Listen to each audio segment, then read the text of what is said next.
that was my broker calling. For everybody asking, yes, my broker is Hirschbach. Um, I haven't really gone public with that. I mean, people who see me obviously see my truck, and it says Hirschbach on it, and then it says Texas Mother Trucker Transport. I will upload a picture of that when I figure out how to do it. I don't get into editing, so whether it's my book, my other YouTube channel, Instagram, like what the fuck ever I'm doing, I do not edit shit because I don't have time. I don't have time. I don't want to learn the technology, don't care to learn it, don't want to pay somebody to do it. I'm just always going to be an off the cuff kind of chick. There's a lot of new subscribers. Welcome. If you are easily offended, you may want to unsubscribe because I don't give a fuck about anyone's feelings. I'm a Generation X baby, so that means that I was drinking from a water hose, eating mud pies, and playing in dumpsters, and just doing all kinds of shit that all the Karens of the world today are just so fucking pissed off about. I'm not that person. Positive vibes only. Um, I am unapologetically myself. That's what you get here. And if you have seen many of my videos, you will see that I just show trucking, not just for being a female. Obviously, I put that out there so that females that are interested in the trucking community or industry, can find me. But I'm gay as fuck, and I've always been one of the dudes. I can't even really relate to females, which is kind of an oxymoron, I know. But they're kind of annoying.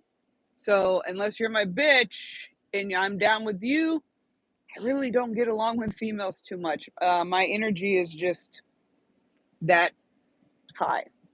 I'm a no nonsense kind of person. Boy, Fantasia Mickey Mouse just doesn't want to fucking say. I gotta fix my Fantasia Mickey Mouse to just fall. Fell down. And I'm not even moving. So pretty.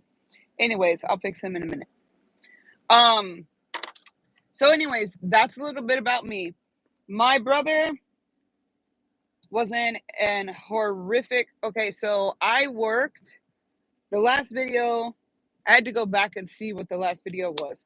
I winded up working 92 days straight, recapping. 92 days. And I have only been with Hirschbach since I signed my contract with them on August 26th. I was flown to Idaho to pick up my truck. And it took me like a week to get to Houston to put my stuff on the truck. And then the truck had to go in the shop for some wire issues between two of the switches. And so I was out of work for like 9 days and came back September 11th. From September 11th until December, what day did I get home? The 22nd. Recap. There were some days where, like today, I'm at a shipper that's going to fucking take forever. And I got like 17 hours here off or 19 hours there. Spent the night at Smithfield's during Thanksgiving. But for the most part, in 4 months, that's 120 days. 92 of those days, I drove straight recap. No days off. Why do I drive like this? I choose to drive this way. So when I became owner-operator, I decided that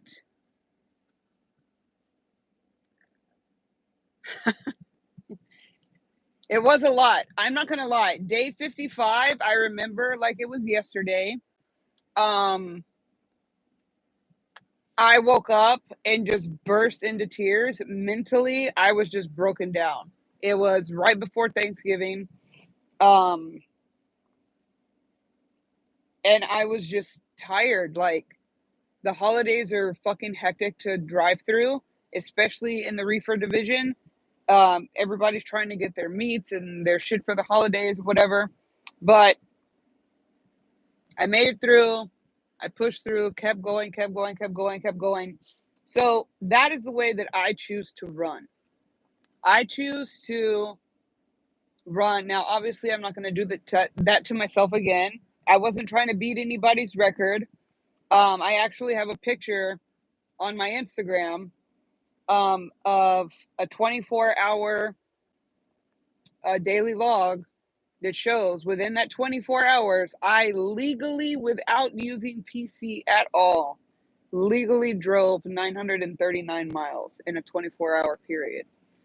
So I was driving day and night, night and day, day and night, night and day. And it was just it was taking a toll on me. But I'm an overachiever. And I got to say that one of the downsides to being an owner operator is it's too easy to chase money. And that was one of my biggest things. Now, I choose to drive recap for extended periods of time, and then I go home for like 2 weeks. And then I'll be gone for another 3 or 4 months, and then I go home for 2 weeks. So my vacations are booked out throughout the year already. I'm owner operator, so I don't get paid vacation. But I still have to pay my lawyers, my maintenance fees, my diesel fees, my accounting fees. There's so many fees that come with having your own business. Hirschbach has the best programs, hands down. If I could say anybody better, it would be Frey Miller, which I talked about.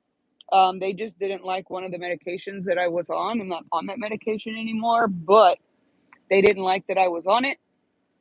And it was just a personal preference for them. But their buyout, if you lease from Frey Miller themselves, they own all of their equipment.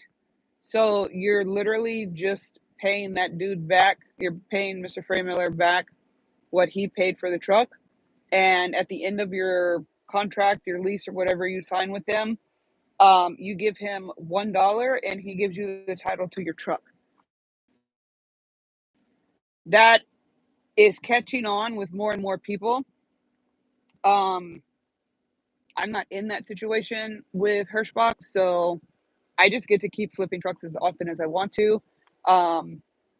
If I want to take jobs from other boards, I can always do that. I only pay 99 cents a gallon for diesel. As long as I'm pulling for Hirschbach, all of my maintenance on the truck is covered. I don't pay hardly any out-of-pocket expenses. They have multiple, 3 or 4 different programs to lease from a company anywhere because you have to cut out the third party. The third party is whoever, like Prime. You're asking about Prime. So $7.95 a week. When I first started looking into leasing my Kenny back with Swift, it was going to be $795 a week, which is what most of these, what I call rent-a-truckers that are out here killing people, the people renting Penske and Ryder trucks.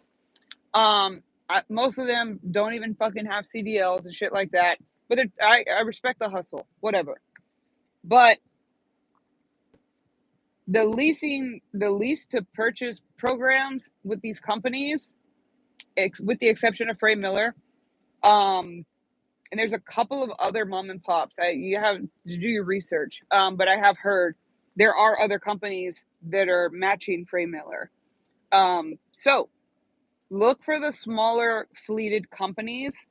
They are more. I never have problems getting loads. I never ever have problems with my DMs or getting the.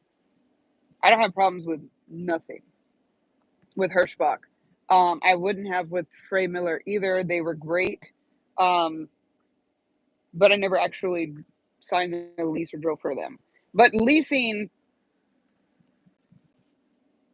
you wind up paying way more for the truck than you need to because of interest, but you're also paying that third party, which is whoever you're driving for. So it's best to get the truck yourself and then go contract yourself out to somebody. JB Hunt is a really good company to contract with. Hirschbach, Frey Miller, JCT, John, what is it, Christensen Trucking or something like that. A lot of those are the top ones that I looked at. Frey Miller was at the top. Again, they don't care for a particular medication that almost everybody in the freaking world takes, but whatever.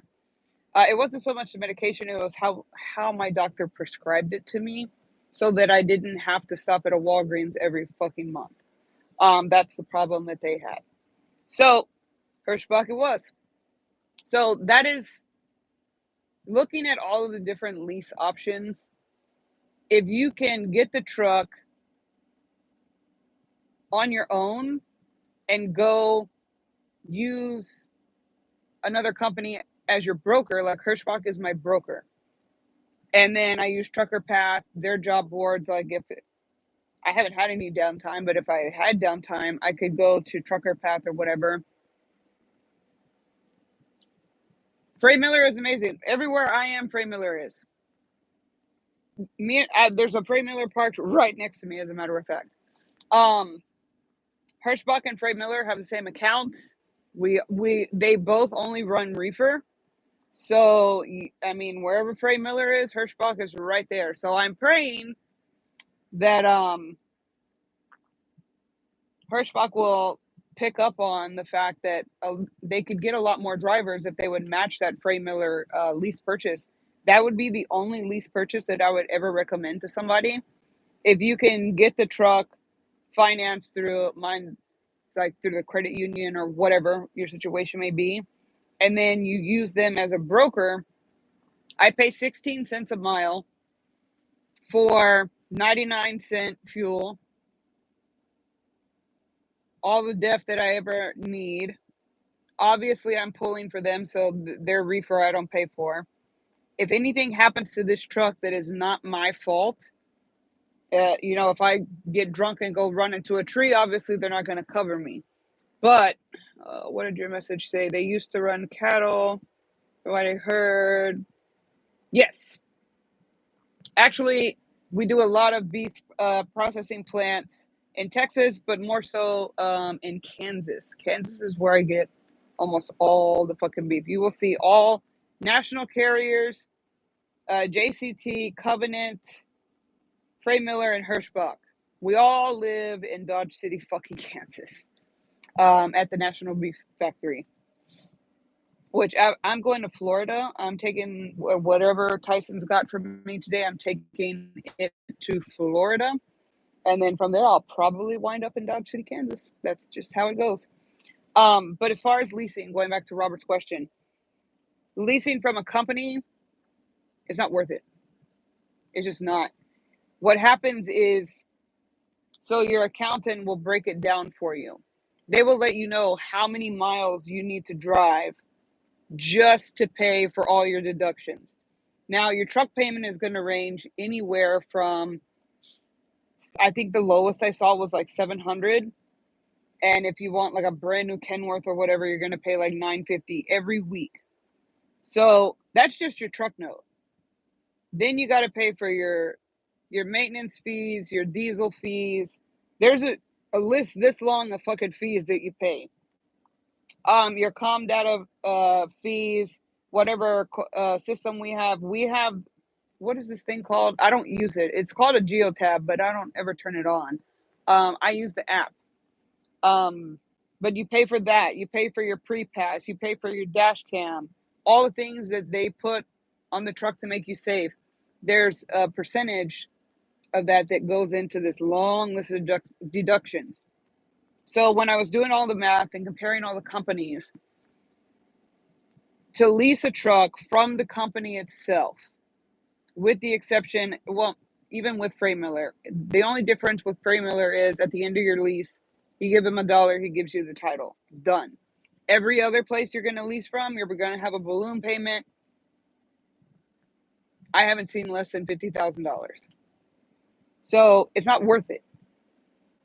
If you can get it yourself, it's easier. And then you just go hire on with one of the whatever brokerage you want to work with. The only reason that I don't pull myself, like I have access to McKinney trailers and stuff like that, where I have family hookups and trucking. The only reason that I don't pull myself is because then I'd be spending, I drive California, Washington, Oregon, Midwest, Pacific Northwest. Fuel is fucking expensive. I would be paying all of that shit out of pocket. And if my truck goes down, guess what? I can't fucking work because I don't have 2 trucks. And then I got to pay for all of that shit. If you get with a company that has a really good brokerage plan, then you, like me, I pay 16 cents a mile and I don't have to worry about shit. Nothing. They take care of every fucking thing. Everything. So leasing from a company, basically you have to bust your ass. So the baseline is around $1,250 to $1,350 a week. That covers all your deductions. That covers all of your. And remember, they're not taking out taxes because you're your own entity. Even if you're driving under their authority, you're your own LLC or your own business. No taxes are taken out. You got to do that shit yourself. So, say on average, I drive 3,000 miles a week. Sometimes 3,500, but most of the time you're sitting at a fucking shipper, so whatever. We'll go with 3,000. I make way more than $1 a mile. Actually, I usually get paid per load. But on the ones where I do get paid per mile, I make a lot per mile. Let's just say, for example, for the sake of math, we're going to use $1. So that's taking the 16 cents away. The 16 cents is already taken out. So I'm making $1 an hour. I mean, $1 per mile. That's $3,000. And you're like, man, that's good money. And they're not taking out taxes. Well, depending on the state you're in, right off the top, $1,350 is going to come out for your truck, your licensing, your business, everything. Hirschbach even paid for my authority. They pay for everything up front, and then I just pay them back through that 16 cents per mile. Because it's expensive, it takes a long time, and they can get it done faster. So my LLC, my DOT, all of that shit was done, and Hirschbach did it for me. So I didn't have to worry about that. They hooked me up with my attorney. They hooked me up with the accountant. They hooked me up with everybody. If you try to lease from, say, Prime, that's who you said, so we'll go with that. You have to bust your ass to make $1,320 before you can even start turning a profit. And if you're in a dry van, you're not going to make that kind of money because dry van gets slow. Right now, dry vans are slow because stores are too overstocked and people are still shopping online more and more. Reefer is where it's at, unless we go flatbed and tanker and all that other stuff. I'm not interested. But the first half of your week, you're playing catch up. You're always behind. You're always going to be behind. You're always going to be pushing yourself because once that $1,350 or $1,320 or $1,250 or whatever your weekly deduction is, that you have to meet first. Because please believe, Prime's going to get their money first. Then they'll leave you the scraps. So if you had like some pretty kick-ass runs at the beginning of the week, and then like it slowed down towards the end of the week, guess what? Prime's sitting pretty because they're going to take their shit right off the top. You're going to get fucked and get a $50 check, or you may go in the hole. For example, when I went on vacation, I am an owner operator, so I don't get paid vacation. All of my stuff that I have to pay every week still had to be paid. I thought they were going to take it out of my settlements. Um, then I came back. I went to work for like a week. And long story short, I ended up not getting paid because I was actually in the hole. I just didn't ask enough questions. So that can happen where you've got the money set aside in one area, and it's a lot. One thing I've learned about being an owner operator, not saying that I would ever go back to company because I still make a shitload of money. That's why it's hard for me to go home. But leasing from a company, I don't recommend it at all. At all, at all, at all. It is a waste of fucking money. You may as well take your money, put it in the toilet, shred it, do whatever. Just fucking give it to homeless people. Like, do something else with it. Figure out a way to finance a truck yourself, then go catch on and contract with a company that has a really good plan. That is the best way to do this. That's where you start making money. 16 cents a mile. People are like, oh, well, you're driving 3,000 miles. That's a lot of money. Not compared to what I'm making per load, per stop, and per trip. Some loads I get paid per mile, some I get paid per load. What got me back out here? I got a phone call. Hey, a lot of people don't want to drive in the ice and the snow and the mountains. That's my niche. Funny, because I got off my first Mentor's truck for the very same shit. Now it's all I do. And I love it. So for this load in particular, it's a $3,000 load going from Texas to Florida, one way. How do you pass that up? You can't. You just can't. I'm sitting at home and I'm doing my podcast and my books and all this other shit. I have multiple businesses. But when I have that truck sitting at the storage, and it's just like I have a brother who half of his body is crushed, he has no insurance, and we're having to pay for everything out of pocket. I can't write books that fast. It's too easy. It's too easy to chase the money. And that's really what wore me out before I went on Christmas vacation. So, December 22nd, I got home, packed, did all our stuff. We flew out the night of the 23rd, and we landed Christmas Eve at midnight. It was the 23rd, late at night, midnight. However you want to talk about that, whatever. Our plane landed at 11. We got to our hotel around midnight. Picked up my daughter and her boyfriend and drove 4.5 hours to West Virginia to go meet his family. That was the whole point of the vacation. That and this bitch needed a break. So for the whole 2 weeks, we had New York, Virginia.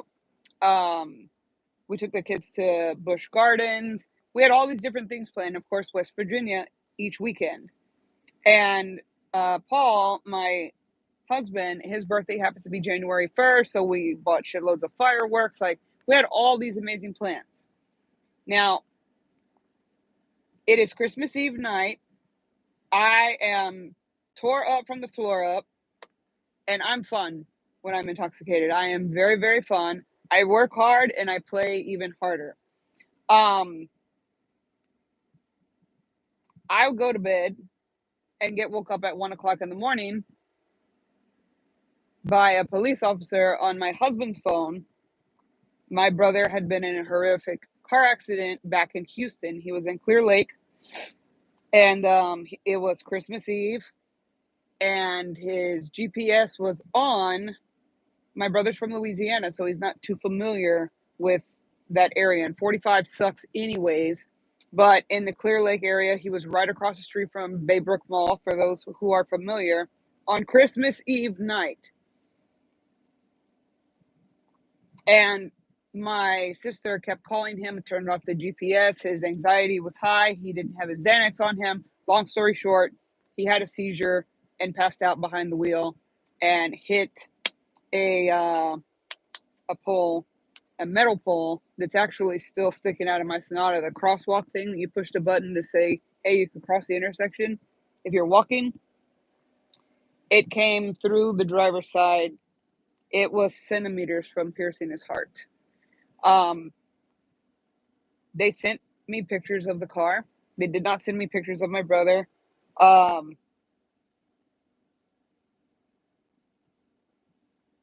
front of my car was in the trunk. He was crushed by the engine block and the transmission. It crushed his whole right side of his body. So now he's half a Tin Man and half of the Lion. He's got a big, big heart. He's actually progressing really, really well. Thank you for those of you who caught that part of the story about my brother. He's got a long road of recovery ahead of him, but he is in good spirits. He gets up every day, and he can't put any pressure on the right side of his body. He has a new elbow. These two bones, you have two bones here, your ulna and your radius bone here. They fuse these two together. He has like a bionic arm, but just in his skin. His hip was completely shattered. All of his ribs are broke on the right side. And ribs are the worst bones to break because there's no way to fix them, and they just have to heal on their own. So he's in a shitload of pain all the time. His hip, the ball part was okay, but the socket part was completely shattered. So he has a metal plate for one side of his ass cheek, the right side, and his femur bone, that is your thigh. That bone was split in 14 different places. So there's rods and screws and everything. And his foot broke off. He had already fractured his foot. Him and I got into a fight. I knocked him out. Not proud of that, but I did warn him a million times. And he fell into my flower bed. Long story short, he had already fractured the ankle when he fell because he was unconscious. And his leg twisted a funny way. So this just further broke his foot, like his foot was hanging off. And the two bones that make up your shin, your tibia and fibula, those were sticking out of his leg whenever I was reading the witness report. The cop actually did not make an official report. The witnesses all saw my brother trying to navigate where he was going, but the calls kept coming through and it was cutting out the GPS. He is like me. He has high anxiety levels and stuff like that. So I could, in my mind, listening to the cop and looking at the pictures that he's sending to my phone, I could feel how my brother would have felt, but to think that his anxiety got so high and his hypertension was so high that he seized and passed out behind the wheel was something I would never fucking expect. And then he got robbed. While he was pinned down, some Mexican dudes came up to him and were like, hey, dude, you need us to call somebody for you. They were acting real helpful. They did call who he asked them to call, and then they stole. The only thing he walked out of the hospital with was clothes that were cut off of him and covered in transmission fluid and motor oil, and his license. That is it. The only reason we had his driver's license, and he worked hard to get that CDL. He finally got it. Very proud, and he was already driving. That's the shitty part about it. It's going to be a while before he can drive again. But the police officer actually did not make a report because he was being robbed while he had the engine block and transmission and everything covered on, like, he was already in enough pain. He was not intoxicated. The officer said he didn't smell like alcohol. He was talking fine for somebody who had a car on top of him. He kept asking for a cigarette. Like, I can't imagine. I've only broken one bone in my body, and it was in my foot. And I swear to God, I'd rather have 9 babies back to back with no epidural at all than ever have that pain. And that was just one bone in my foot. He has 36 broke bones, all on one side of his body. So it will be a while before my brother is back out here again. But my vacation, the very first night of my vacation, I get told, woke up to this news. I'm in West Virginia. My brother is in Clear Lake ICU. And he only has 1.5 lung. That's another story. He was stabbed in Mississippi. He bled out. It's a whole situation. So immediately, as a clinician myself, I start thinking about all the medical problems that he could have. Can he withstand 13 surgeries? Can he withstand surgery at all? Like, what's this? Is he going to die? Is he going to live? So they told me that me flying home wouldn't help because COVID was a thing still here. I mean, it's not going anywhere, but hospitals are getting more strict. I wouldn't be able to visit him anyways. So I stuck it out until January 3rd when we flew home. We landed in Houston at 6:30 in the morning, dumped the kids off, like didn't even unpack the car, just dumped the kids off at the house, hauled ass to go retrieve whatever we could from my vehicle. And to see it in person, I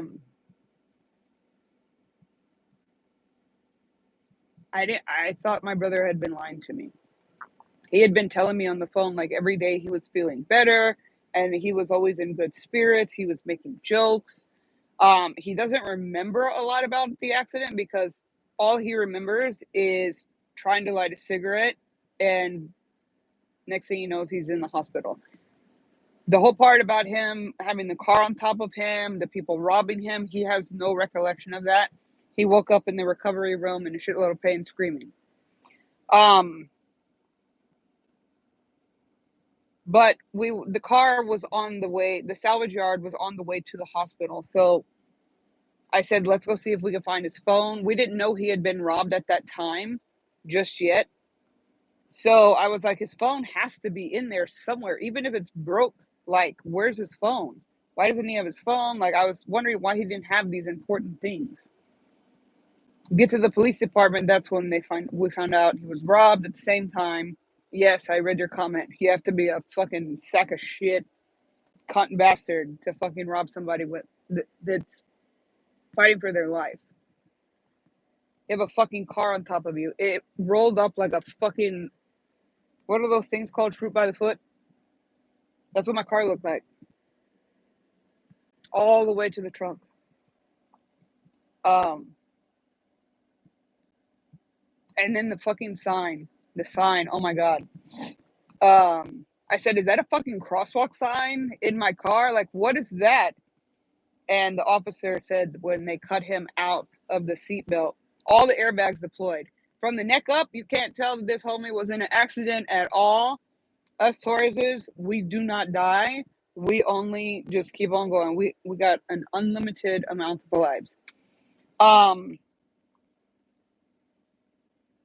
a scratch, not a chipped tooth, nothing from the neck up. But from the neck down, I mean, he's totally fucked up. Hold on 1 second. I have to change ears. So, my vacation, my Xanax, which is the medication that I was taking for anxiety that Frey Miller didn't care for. It wasn't, you can drive with Xanax if it's prescribed like once or twice a day. You can't take it behind the wheel. I'm prescribed it 3 times a day for a 90-day supply. I only take one at night to go to sleep. Now I'm off of them.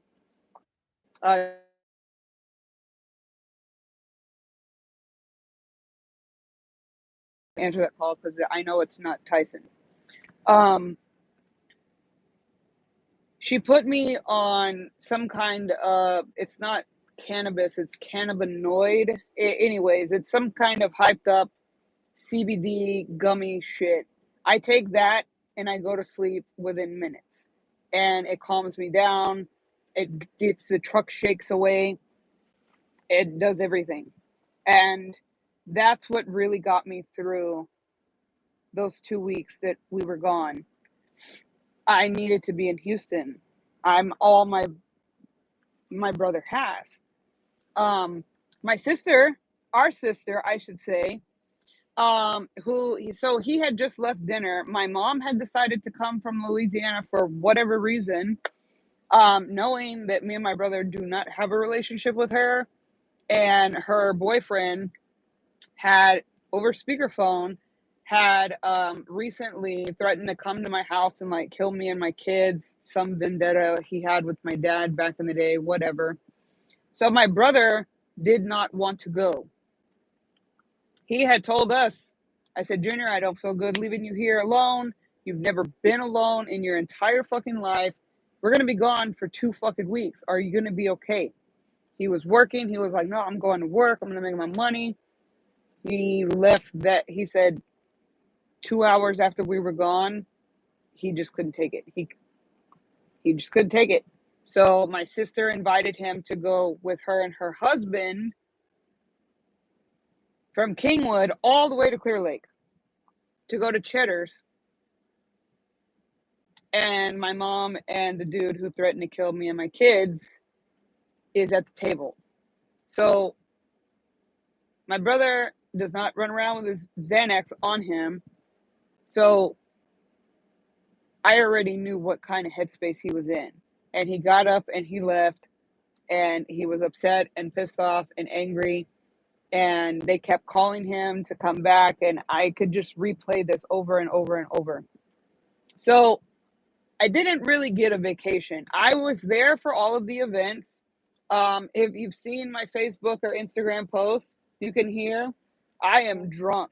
I was drunk every fucking day of my vacation. I was worried about my brother, and it was really fucking hard for me to deal with. When I got home, I took an additional week off to make sure that we got my brother home, that, we got a plan in motion. And then I came back to work. When I came back to work, I was only out here for a week, and I got a load going to Houston to go check on my brother, and he had another appointment to go to. I said, well, let's go get some food. Your appointment's not for a few hours. I said, and my loads got moved to the next day. I said, so we got extra time. So they met me at the Mexican restaurant. My brother goes to, my son's helping him get out of the car, and my brother's ankles, no shit, were like the size of a normal human thigh. He had no ankles. His hands looked like gorilla hands. They were so poofy. His fingers, he couldn't even do this, nothing. He couldn't move his thumbs. Immediately, as soon as he put his good foot on the ground, I saw his legs, and I looked at him, and I could hear he had whistling when he was breathing. I said, fuck margaritas, let's go. Luckily, I still have access to the clinic that I work at whenever I'm not driving. Rushed him in there and immediately had to compartmentalize. He wasn't my brother anymore. Now he's my patient. I'm ripping his shirt off, putting the EKG machine on him, getting him breathing treatments. All of a sudden, I just start working on my brother. Luckily, he did not have fluid in his lungs. That is, he cannot ever have that. He won't survive it. But I got really pissed off at Paul and the kids because I was like, why didn't y'all catch this? Why did it get to this point? Blah, blah, blah, blah, blah. So my doctor, the one that I work for, actually pulled me from driving all vehicles. I wasn't even allowed to drive. We had 4 vehicles. We're down to 1. A lot of them were wrecked when my brother was getting sober. And the one that we have, the Kia that we have, is wrecked too. I mean, he's wrecked all of our vehicles, but again, this was earlier last year, around this time when we first brought him home and started getting him sober. And I made him do it cold turkey, so it wasn't easy. And in the middle of the night, he'd get up and take the car, and he would drive like he was fucking Fast and Furious. And the wrecks that he got into, though, were like stupid ones. But this one was a doozy for sure. My mom hauled ass back to Louisiana even after I called and told her, "Hey, y'all, we're looking for Junior. He's being life flighted to the hospital. If y'all want to go check it out." Our sister lives in Pasadena. She said, "I don't have time for this shit. I gotta go to Tennessee to go be with my family tomorrow." We're not her family. She has a God given family. Another story. But so yeah, that's what I've been up to. The doctor just released me to come back to work. My brother is, I've nursed him back to health. He's gone to all of his appointments. Wednesday, he starts physical therapy, and we got all the swelling down. I've been on his ass, and I told him, I said, "Look, I got to go make money because we're paying like where I had shitloads of money in the bank before. Now I don't because we're paying for everything out of pocket, and I don't want to do a GoFundMe or every people don't have money." And because my brother is a recovering addict, everybody automatically assumed that he was fucked up whenever he wrecked. And that wasn't the case at all. And I actually had to take the little piece of the report that the officer wrote up because he had to write up something, but he just never filed it. He said that my brother wasn't intoxicated, he was not impaired, wasn't intoxicated, none of that shit.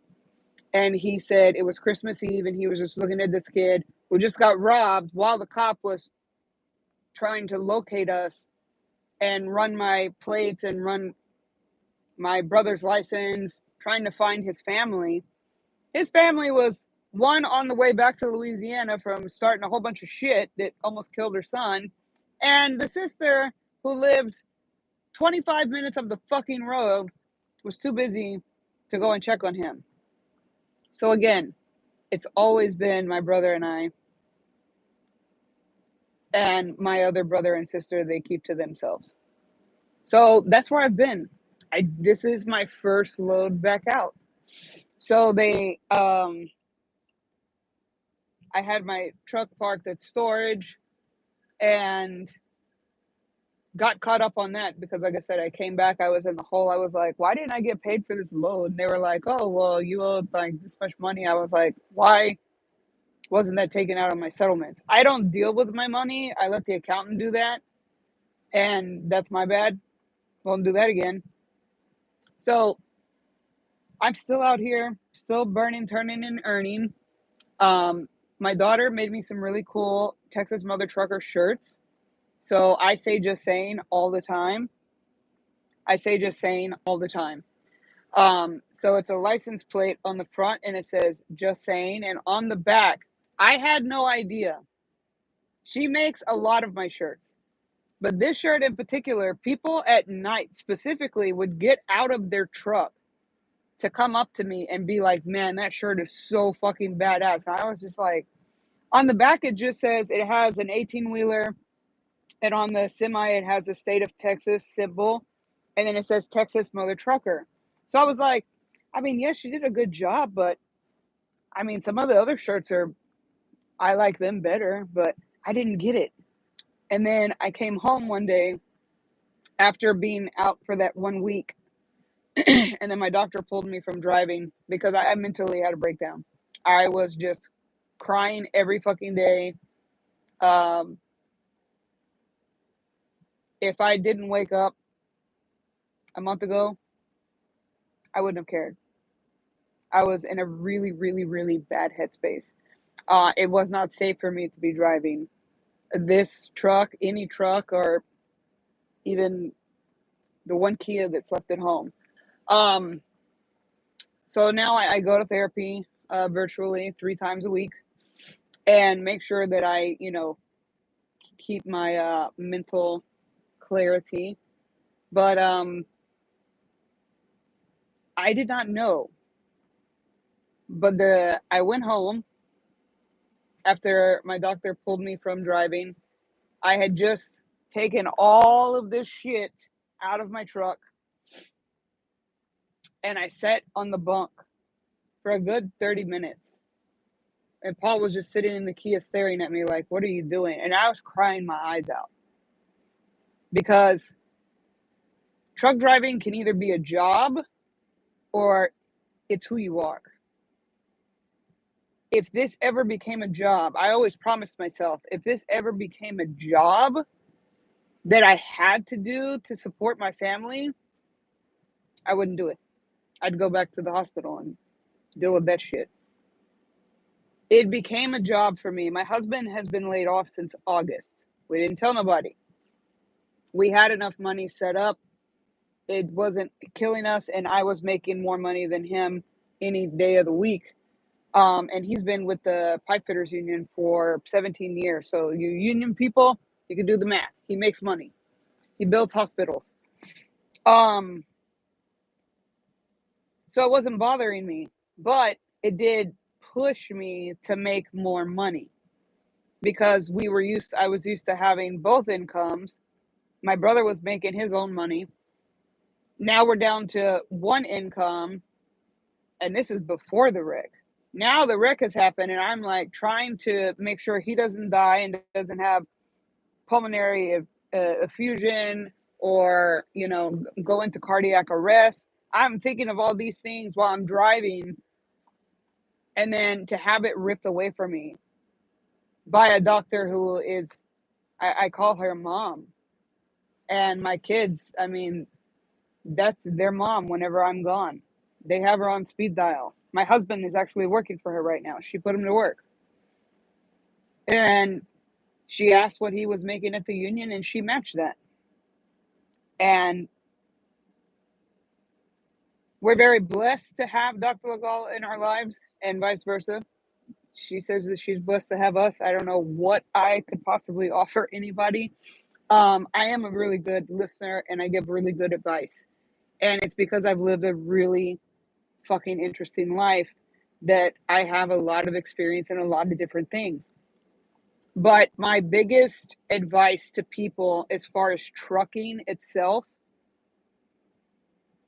if you're coming out here to make money real fast, and yes, there is a lot of money to be made out here, you're not going to make it right out the gate. You're going to fuck up. You're going to break shit. You're probably going to be on Bonehead Truckers once or twice. Your first year of trucking, you fuck up everything. If you have a really good mentor, like I did, my second one was great. Still friends. Love the kid. Love him. I didn't make that many mistakes. But when I did make them, nobody was around, and I knew how to fix it. And when you make mistakes out here, hopefully you only do it one time. I've never repeated the same mistake twice, but I do make mistakes. You're going to. You're not going to be able to come out here and drive, 8 hours straight without peeing like I do. And I take my break. The way I take my break, I pull into a fuel station, right? Go to a truck stop. Immediately, I don't care who's behind me, I'm going to stop and put myself off duty break.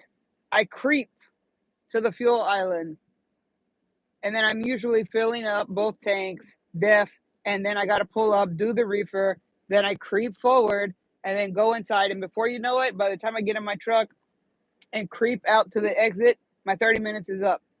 I do not stop until my shift is over. You're not going to be able to come out here and do that right out the gate. You have to build your stamina. Now, granted, I am an exception as well, because I was a personal driver for people that wanted to go to events and stuff like that. Cross country. I've been driving since I was 10 years old. The first time I drove a semi I was 12. I've always loved the road, the open road. I just love it. Sometimes I jam out. Sometimes I just get in my thoughts. But you have to be mentally clear to do this job, first of all. So if you got shit going on at the house, don't come out here. It just makes it worse. It makes it 10 times worse because there's nothing you can do about it. Everybody needs to start off as a company driver to figure out if this is for you or not. If there's any fucking rent-a-truckers that are subscribed, I don't hate y'all, but somebody please tell me the answer to this question. Do y'all motherfuckers even have CDLs? Because y'all drive worse than some of the four-wheelers. These Penske's and Ryder trucks, and there's another one of the rental ones I can't think of right now. They are the worst motherfucking drivers, and they are causing so many fucking wrecks on the road. It is insane. The amount of human carnage I have seen. Complete and utter fucking carnage. Families died. Like, I had just blown my horn at these little kids, and 10 miles up the road, they're crushed to death by a semi that was doing something I wouldn't do in a four-wheel vehicle. Like, why would you do it with 18 wheels? So I'm very curious about these fucking rent-a-truckers. I respect any hustle. I'm a hustler. I have a t-shirt that says, hustle till your haters ask you if you're hiring. That's my motto. I live by that. That's my mantra. I've been hustling since I was a kid. And I don't know how to stop. I run 7 businesses that I've started. Those are just my businesses. Now, Paul is starting his own business, so I'm helping him with that. So that's 8 businesses that I run on a daily basis. But this is my home. This is not an escape from reality. This is where I found myself after my dad suddenly decided he wasn't going to be with us anymore, and he went to heaven. I either wanted to die or just run away to a faraway place and hopefully get picked up by a human trafficker and just put a bullet to my head. That's where I was when my dad passed. In my home. With my son was only 12 when he found him. But now, everybody's doing great. My brother's busted his ass for a year. Out there, there was times on the GPS, we were right next to each other in California. His first trip out, straight to Dallas, up to Colorado, all the way around, down to California. Man, he was doing that shit. And I was so fucking proud of him. Still am. But I could not deal with that stuff here on the truck. So if you got shit going on at home, don't come out here. Can you make money? Yes. But it's not going to be all in the beginning. Okay? You have to work towards it. You have to build your stamina. You have to build your rapport. And you have to make sure that this is something that you want to do. I don't know if it's just me or if it's everybody. If you're not passionate about, when you wake up in the morning, you're not passionate about whatever your job is. I don't know if it's the Aries in me or what. I just won't do it. My husband hates fucking pipe fitting, but he's been doing it for 17 years because he needs to support his family. But his passion is contracting. He likes building shit. He likes doing architectural work, and he likes doing contract work himself. Original pieces and stuff like that. So now he's getting to do that. His layoff, if there's a silver lining to being laid off, reduction in force during the holidays, it's that it offered him the opportunity to start putting himself out there. And I already have a gazillion platforms, so I started putting him out there, and now he's got so much fucking work. If the union calls for him to go back to work, he's actually making more money now, and we've already got his DBA and getting him licensed and contracted and all that shit. So you need to be passionate about what you're doing. I told Hirschbach, they were like, well, if you're going to quit, I was like, I'm not quitting. I'm taking a medical leave. My doctor is forcing me to take a medical leave. And they were like, oh, okay. I said, I would never quit. I can't imagine my life without a truck in it. Um, if you don't feel that way about trucking, pull the fuck over wherever you are right now. You shouldn't be watching me right now, anyways. You're driving, but get out of your truck, call your DM, and just say, you know what? This isn't for me. Especially right now during the wintertime. You are going to be put in some shitty situations. I'm telling you, it's been snowing and having ice and electric storms, which are lightning storms where lightning strikes, tornadoes are everywhere. I've been in it since August. I've actually aged. I don't even get carded for cigarettes anymore. It's depressing. That, and I'm very behind on my Botox because I spent 92 fucking days in a truck. 92 straight fucking days. No days off. Being an owner operator, my advice would be don't chase the money. It's too easy to do. It is. But I don't wish that the burnout that I went through on anybody. I talked to Honey Badger. I know her personally, and a lot of these other big trucking YouTubers. And they were like, "What the fuck happened? Like, why are you off your truck? Like, you just made it." And I would just burst into tears. I wanted to be on my truck. This is the only place that I know to be home. But I couldn't. So I said my house, got even more fucking depressed. So that's why now I'm in therapy. And therapy's good. Everybody should do therapy. But that's where I have been.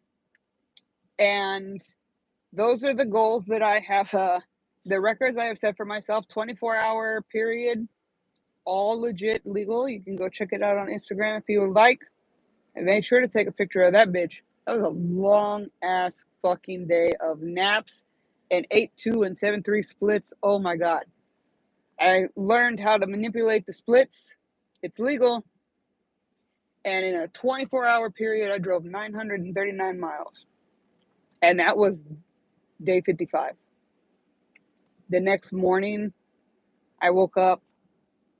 It was like I needed to be at the place at like 3:15 in the morning.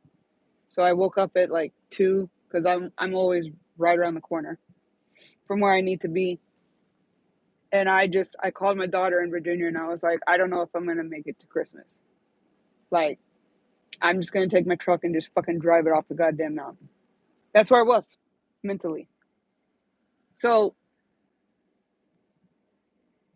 whether you're a lease purchase, which I don't recommend, or an owner operator,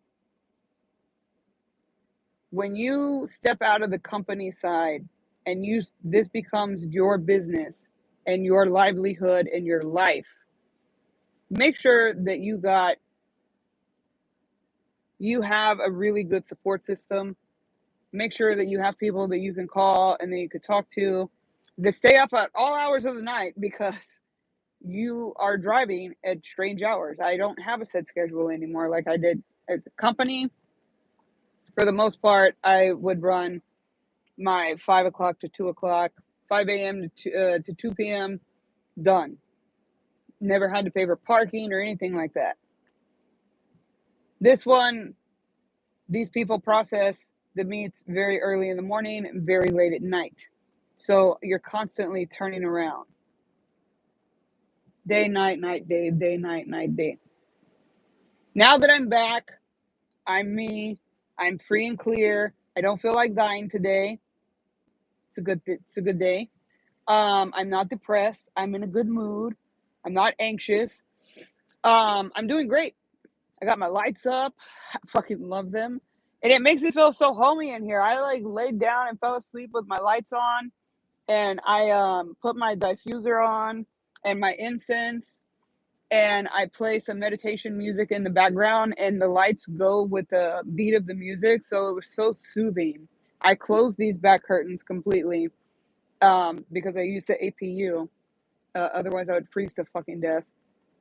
But I just create, driving is up here. Driving is up at the front, back here is home. And now I know not to merge the two. And that is the biggest fucking piece of advice I could give anybody in this industry. If you have to close these curtains, which I am going to in a minute, they're only open for lighting purposes. Close the curtains while you drive. I did it one day by accident. I got stuck in Wyoming for like 3 days coming out of Utah.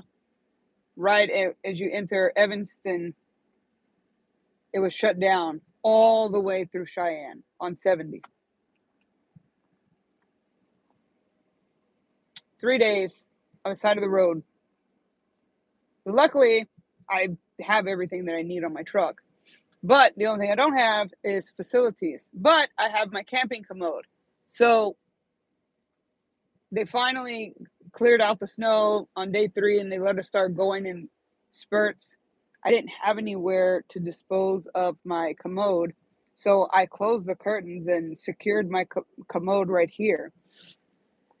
And so when I was driving, one of my kids had FaceTimed me and they were like, "Why is your curtains closed? It looks weird."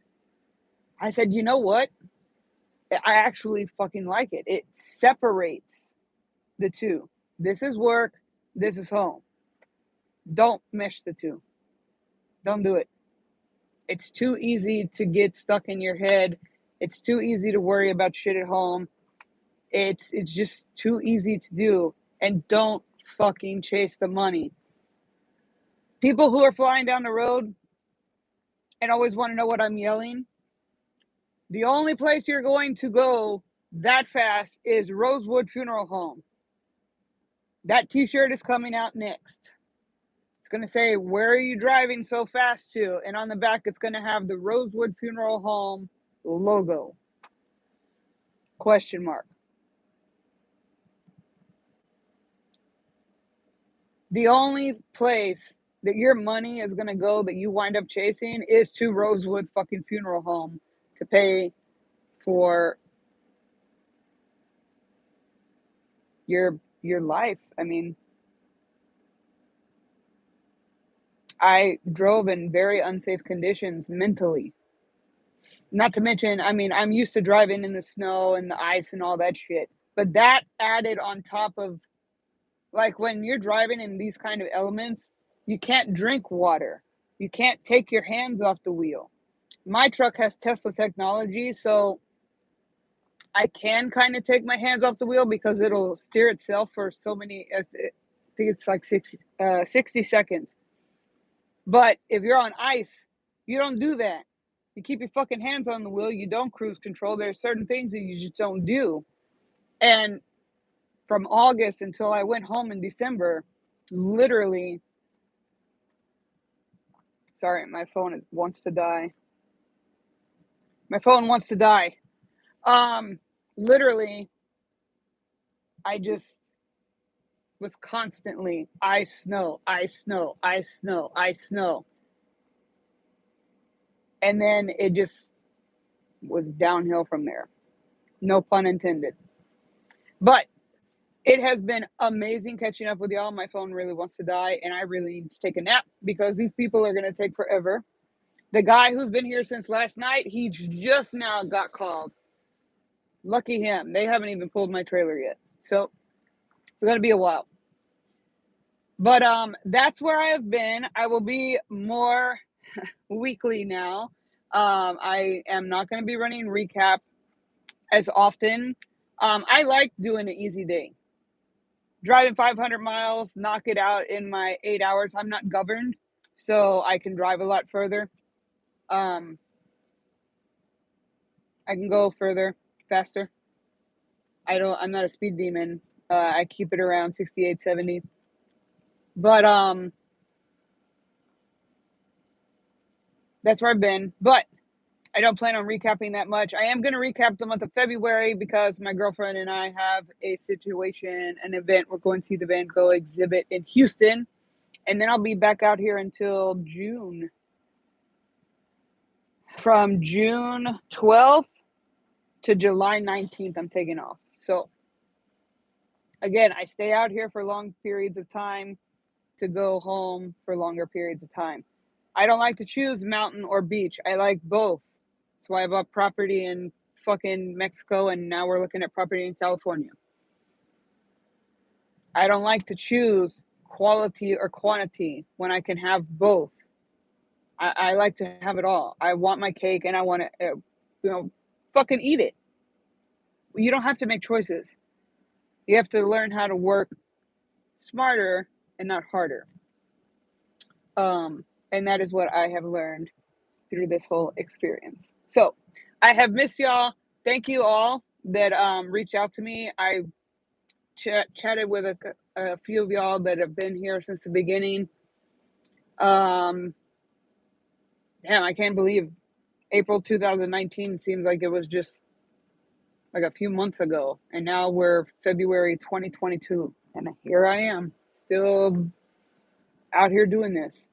So, if you have any questions, always drop them. If you're new, if you have any questions, drop them. I'll answer them whenever I get to them.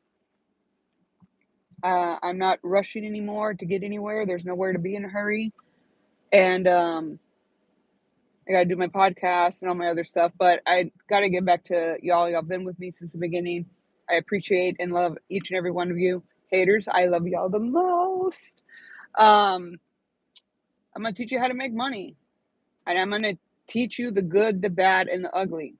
Because trucking is not glamorous by any fucking means. It's not glamorous at all. But thank you for showing up. Sorry to keep you so long. Hope that y'all got some information. Thank you for the prayers for my brother. Keep them coming. He is getting better every day. And just tell your people that you love them every day. Because I don't know what I would have done if I would have lost my brother. I just don't fucking know. I've lost so much family already.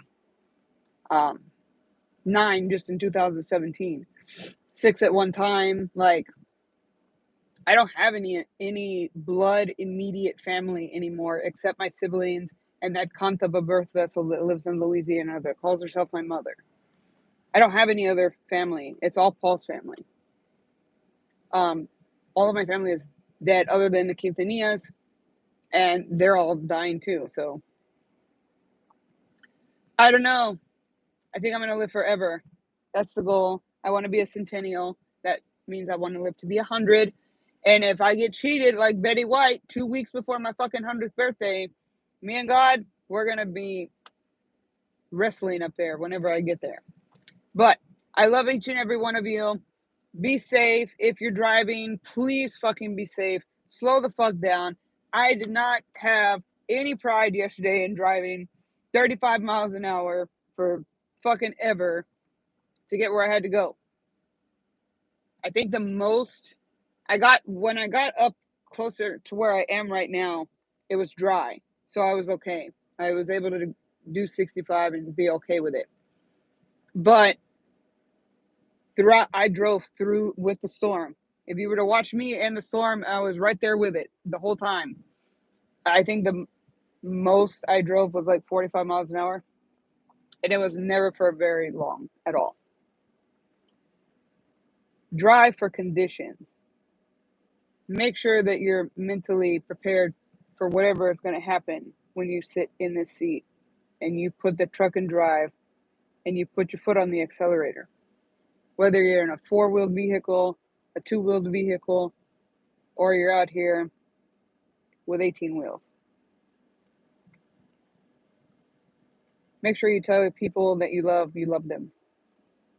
Because they can instantly be gone. And so can you. So, welcome back. Sorry for all the dramatic stuff, but that's been my life since I last talked to y'all. So, thank y'all, and I will see y'all next week. And let's figure out how to fucking stop this shit.